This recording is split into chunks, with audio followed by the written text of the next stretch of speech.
Seja muito bem-vindo, bem-vindo a mais um Encontro com a Palavra. Esse programa é parte de um estudo de toda a Bíblia, do Gênesis ao Apocalipse, passando por um livro de cada vez.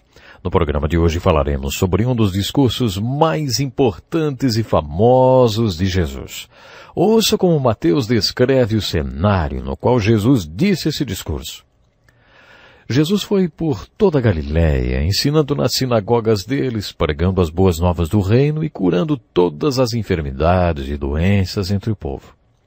Notícias sobre ele se espalharam por toda a Síria e o povo lhe trouxe todos os que estavam padecendo vários males e tormentos. Endemoniados, epiléticos, paralíticos, ele os curou. Grandes multidões o seguiam, vindas da Galiléia, Decápolis, Jerusalém, Judéia e da região do outro lado do Jordão. Esse era o cenário do mais conhecido discurso de Jesus, o Sermão da Montanha. Apesar de chamarmos de Sermão da Montanha, na verdade esse não é um sermão no sentido convencional da palavra. A ocasião ocorreu mais como o primeiro retiro espiritual cristão. Jesus estava sendo muito estratégico quando deu o Sermão da Montanha. Ele estivera ministrando para milhares de pessoas nos montes ao redor do Mar da Galileia. Aquelas pessoas tinham todos os tipos imagináveis de problemas. Para Jesus, eles representavam os problemas da humanidade. Depois de ministrar para todos os problemas da humanidade, Jesus tomou uma atitude estratégica. Foi para o ponto mais alto do outro lado da montanha e convidou algumas pessoas para se unirem a ele. Foi o que chamei de o primeiro retiro espiritual cristão. De acordo com Mateus 3:13, o convite foi personalizado. O contexto no qual esse ensinamento foi dado sugere um ponto de vista para esses 3 capítulos. Alguns pregadores até dizem que você pode destacar as páginas dos capítulos 5, 6 e 7 de Mateus e jogar o resto fora, porque esses capítulos resumem a verdade de toda a Bíblia. Eu não concordo com isso porque teria que jogar vários dos meus livros preferidos fora. Mas com uma coisa eu concordo, nesses 3 capítulos Jesus dá a essência do que a lei e os profetas ensinam. Ele dá a essência do que as Escrituras ensinam, principalmente na área da ética e relacionamentos humanos. Vamos analisar um pouco o contexto desses 3 capítulos antes de entrarmos no estudo deles propriamente dito. Quando Jesus convidou aquelas pessoas com todas as suas necessidades para o primeiro retiro espiritual cristão, ele dividiu a multidão em 2 grupos. Essas pessoas a quem ele convidou eram pessoas que tinham pelo menos demonstrado interesse em ser parte da solução de Jesus e parte da sua resposta para todas as necessidades da humanidade. Lembre-se que a multidão que ficou lá embaixo, no sopé da montanha, e era parte do problema. O desafio do Sermão da Montanha é saber em qual desses lugares você está. No Velho Testamento, Deus inicia o diálogo conosco perguntando: onde está você? Você está no sopé da montanha, sendo ainda parte do problema? Ou você está no topo da montanha com Jesus, hein? Você é parte da resposta de Jesus? Ou você é mais uma pessoa com dúvidas? Esse é o desafio com o qual nos deparamos ao considerarmos o contexto do Sermão da Montanha. De acordo com o teólogo Martin Lloyd-Jones, esse contexto no qual o ensinamento é dado é uma ilustração das crises resultantes da conversão ao cristianismo. Afinal das contas, o que é ser cristão, hein? O que significa ser discípulo de Jesus Cristo? Às vezes, lendo os textos de Paulo e de João, podemos pensar que, em algumas ocasiões, eles escreveram que ser cristão não envolve nenhum comprometimento da nossa parte e nem nos custa nada. Essa visão vai depender da sua interpretação do texto. E não é dessa forma que Mateus apresenta o Evangelho de Jesus Cristo ou as crises que envolvem o tornar-se cristão. A perspectiva de Mateus não foi o que você ganha com isso, mas logo no início ele fala sobre o que Jesus ganha com isso. Não é uma questão de deixar Jesus fazer parte dos seus planos. É de Jesus deixar você fazer parte dos planos dele. O desafio é: você quer ser uma das respostas e das soluções de Jesus? Você está pronto a comprometer-se com a obra de Jesus Cristo? Jesus Cristo foi um visionário. Ele era um homem com uma visão. Ele era um missionário. Ele era um homem com uma missão. Se você entender o contexto desse sermão, também entenderá que esse retiro serviu para um recrutamento de pessoal. No seu primeiro retiro, Jesus quis recrutar missionários que o ajudariam a implementar sua missão e sua visão. Esse era o contexto do Sermão da Montanha. Esse sermão nos apresenta o desafio que envolve o tornar-se cristão. Agora estamos prontos para analisar o conteúdo do Sermão da Montanha. Depois de reunir aquelas pessoas, ou seja, seus discípulos, no topo da montanha, Jesus começa a ensiná-los algumas atitudes que fariam deles respostas e soluções de Jesus. Gosto de ouvir pastores que pregam com clareza. Uma vez ouvi um pastor perguntar à sua plateia: "Você está atravessado? Está na pior? Ferrado? Precisando de um check-up do pescoço para cima?" Quando ouvi o pastor falar estas coisas, pensei que aquilo sim era ser direto. Achei bárbaro demais. Nunca mais me esqueci daquela pregação. Parece que Jesus começa a dar os seus ensinamentos no topo da montanha com o check-up do pescoço para cima. Ele começa falando de atitudes. Jesus sempre enfatizou a forma como a pessoa enxerga a vida. No meio do discurso, no capítulo 6, Jesus afirma: "Os olhos são a candeia do corpo. Se os seus olhos forem bons, todo o seu corpo será cheio de luz. Mas, se seus olhos forem maus, todo o corpo será cheio de trevas." Por olhos, Jesus quer dizer a sua maneira de enxergar as coisas, a sua perspectiva. Como é que você vê as coisas, hein? A maneira como você enxerga tudo pode ser a diferença entre um corpo cheio de luz e um corpo cheio de trevas, entre uma vida feliz e uma vida infeliz.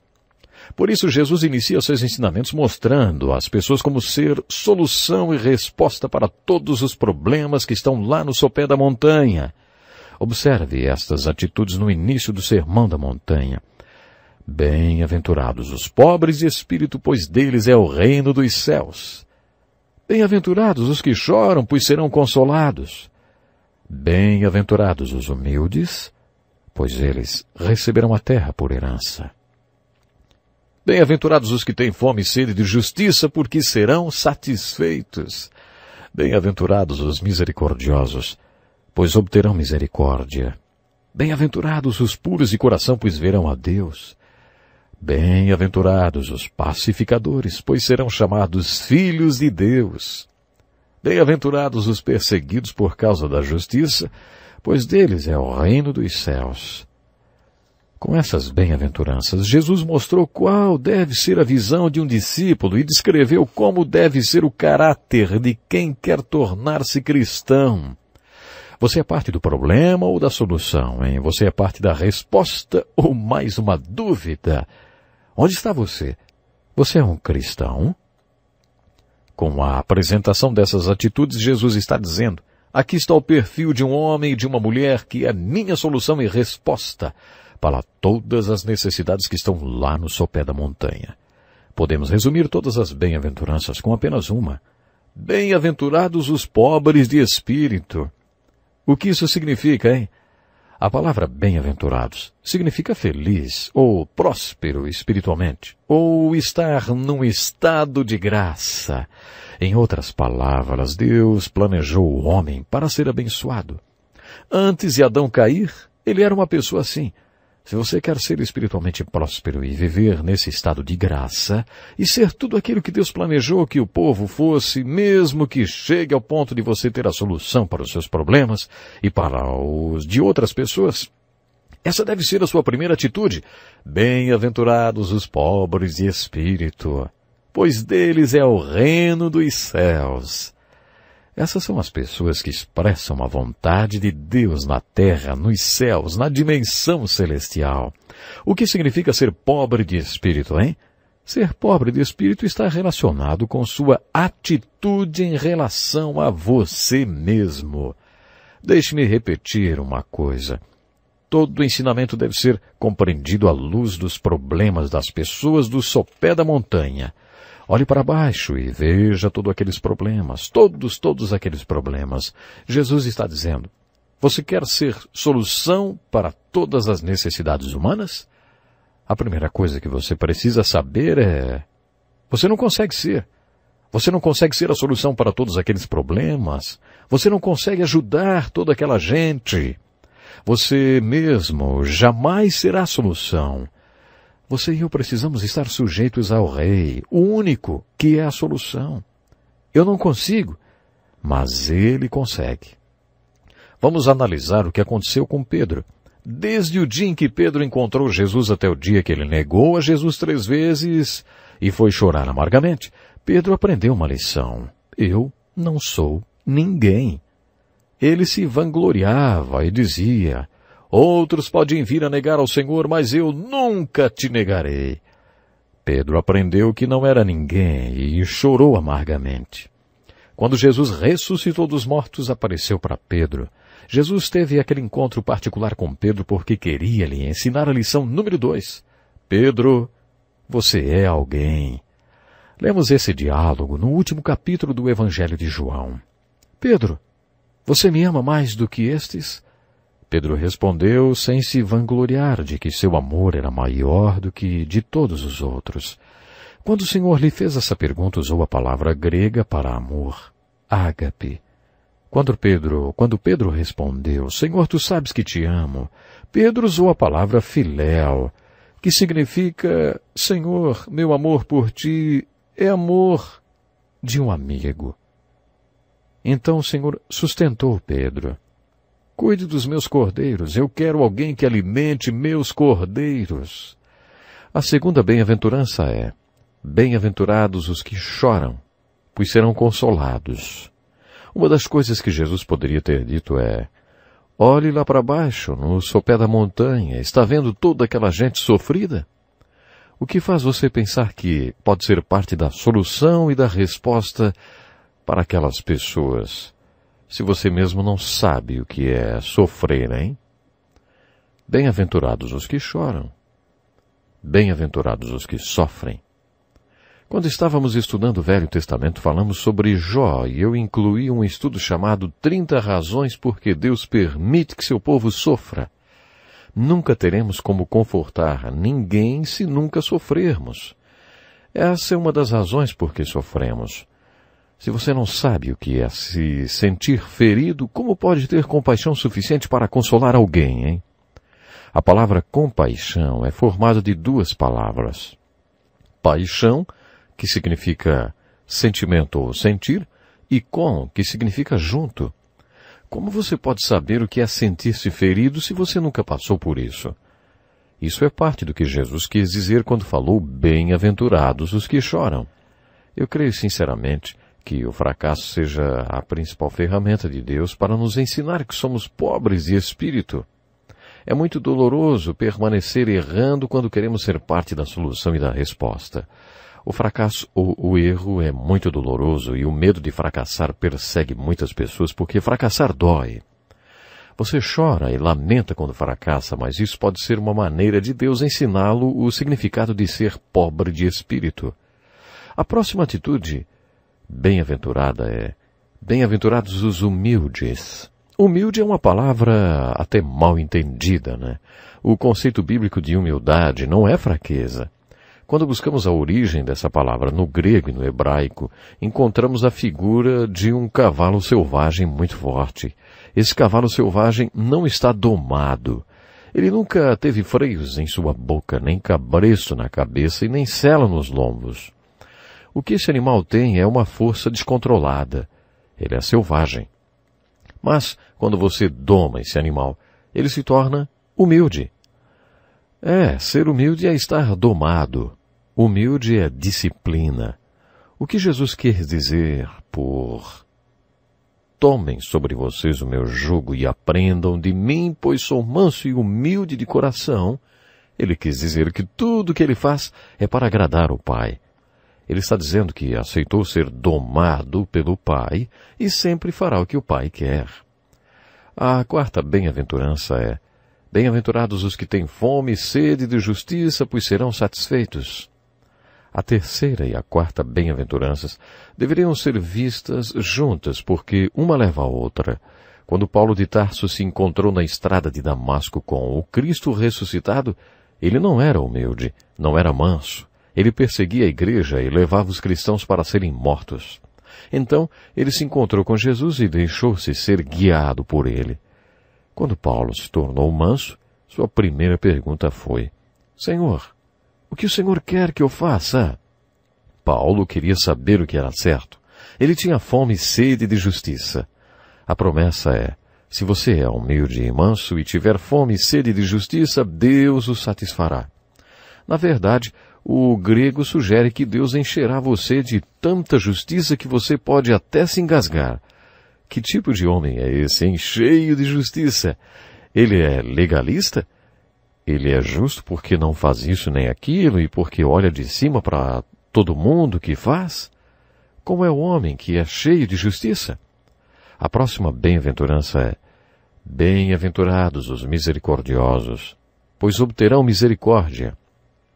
A palavra misericordioso significa amoroso. Bem-aventurados são aqueles que são cheios do amor ágape de Deus. Se você vai descer a montanha, ser parte da solução para todos que estão feridos, você tem de ser alguém cheio de todo o maior de Deus. Ser cheio da justiça é sinônimo de ser cheio do amor de Deus. Ser justo é ter amor. Amamos quando temos um motivo para isso, o que nos leva à próxima bem-aventurança. Bem-aventurados os puros de coração, pois verão a Deus. Quando essas pessoas amam e descem a montanha e andam no meio da multidão, não fazem isso porque sentem necessidade, nem porque querem compensar alguma necessidade psicológica de ajudar a quem precisa. Elas fazem isso porque estão cheias do amor de Deus, e suas intenções são puras, e seus corações estão cheios de amor. As pessoas sempre questionam esse tipo de atitude. Se você desse R$1.000 para alguém, a pessoa perguntaria: por que é que você está fazendo isso? O que você quer em troca? O que eu vou ter que fazer se aceitar esse dinheiro? As pessoas são logo questionadas sobre quais são seus motivos para fazer o bem. O discípulo de Jesus, que foi caracterizado como aquele que tem fome e sede de justiça, é evidenciado pelo amor verdadeiro, que parte de um coração puro e desinteressado. Ele diz para as pessoas que as ama e que elas não precisam lhe dar nada em troca, que ele só quer ter o privilégio de amar com o amor de Cristo. A próxima bem-aventurança é: bem-aventurados os pacificadores, pois serão chamados filhos de Deus. A palavra pacificadores está relacionada à reconciliação. O discípulo de Jesus com atitudes bem-aventuradas é um reconciliador. Um dos grandes problemas do mundo de hoje é a alienação. Um dos problemas tratados na Bíblia é a alienação do homem com relação a Deus. No princípio, o homem e Deus estavam reconciliados, mas o homem escolheu se afastar de Deus e seguir o seu próprio caminho, a sua maneira. O homem afastou-se de Deus, porque Deus é santo. Deus não pode coexistir com o homem desobediente e pecaminoso. O principal problema tratado pela Bíblia é o problema da separação entre Deus e o homem. Se as pessoas não estão reconciliadas com Deus, como podem se reconciliar umas com as outras, hein? De acordo com Paulo, a maior mensagem, o melhor ministério que um discípulo de Jesus Cristo pode ter é a mensagem e o ministério de reconciliação. Deus estava em Cristo reconciliando consigo o mundo. Somos comissionados por Cristo para irmos e dizermos ao povo: reconcilie-se com Deus. Deus se reconcilia com você por causa de Jesus. Uma das características de um discípulo é a de ser um reconciliador. Os discípulos foram perseguidos por causa de todas essas atitudes bem-aventuradas que Jesus Cristo lhes ensinou. Mas o mundo não valoriza esse discípulo. O verdadeiro discípulo de Jesus Cristo é perseguido. Por quê? Principalmente porque ele é pacificador. Onde um reconciliador exerce o seu ministério de reconciliação? Um mensageiro de reconciliação vai onde o conflito está, onde está o problema, e geralmente esse é um lugar muito perigoso. Em algumas partes do mundo, há ocasiões em que o reconciliador tem que dar sua vida por causa do ministério de reconciliação. Os discípulos de Cristo, os pacificadores, exercem seus ministérios de reconciliação em suas igrejas, no bairro onde vivem, em casa e no trabalho. Meu pai era um carteiro durante o dia e motorista de táxi à noite. Enquanto os outros motoristas esperavam por seus clientes, ficavam parados conversando e acabavam discutindo e brigando. O chefe do meu pai me disse uma vez que os outros motoristas nunca brigavam enquanto ele estava lá. A atitude pacificadora do meu pai influenciava os outros motoristas. A oitava atitude bem-aventurada completa o perfil de um discípulo, que é a solução e a resposta de Jesus para os problemas do mundo. Nessas 8 bem-aventuranças, Jesus Cristo está nos dizendo que esses são os fatores que compõem o caráter de uma pessoa reconhecida como cristão. No contexto do Sermão da Montanha, Jesus apresenta a crise resultante do processo de tornar-se cristão. Com o Sermão da Montanha, Jesus traça o perfil do caráter cristão através dessas 8 bem-aventuranças com 4 ilustrações. Nessas 4 ilustrações descobrimos que Jesus está apresentando o desafio para uma pessoa de caráter cristão impactar uma cultura pagã. Depois de apresentar as bem-aventuranças, Jesus disse que, se possuirmos essas características pela graça de Deus, elas farão do cristão o sal da terra, a luz do mundo, uma cidade sobre um monte que não pode ser escondida, uma candeia acesa. O que essas 4 metáforas querem dizer, hein? Elas ilustram o que acontece quando o discípulo, o cristão, vai lá para baixo e enfrenta os problemas da multidão. A palavra cultura denota como fazemos as coisas. Se você é realmente um missionário e quer ser a solução de Jesus Cristo e sair a ver aí as pessoas se converterem como resultado do seu ministério missionário, sabe qual será o seu pior inimigo? A cultura. Isso porque cultura serve como justificativa para as pessoas falarem: ah, mas nós fazemos assim, nós fazemos e não fazemos assado. Nós fazemos assim, nós não fazemos do jeito que você está falando. Nós temos o nosso jeito. Mesmo que estejam falando do que é o jeito de Jesus. Fazemos do nosso jeito, as pessoas dizem. E elas chamam isso de nossa cultura. Quando você entende o contexto e o conteúdo do Sermão da Montanha, também entende mais uma coisa. Jesus foi um revolucionário. Ele veio para revolucionar a cultura. Se você é discípulo de Jesus, não deve ter medo de ouvir que você está ferindo a cultura desse ou daquele povo. Todos os dias você deve encarar a sua missão de impactar a cultura com a mensagem de Jesus Cristo. Se você entender essas 4 ilustrações, também entenderá 3 coisas. Primeiro, a crise que se desenvolve quando uma pessoa se converte. Segundo, o caráter de um cristão. Terceiro, o desafio do cristão de impactar as culturas pagãs. Ficamos por aqui hoje. Até o próximo programa. Este é um estudo escrito pelo Dr. Dick Woodward, na voz do pastor Edson Bruno. Até o nosso próximo encontro com a palavra.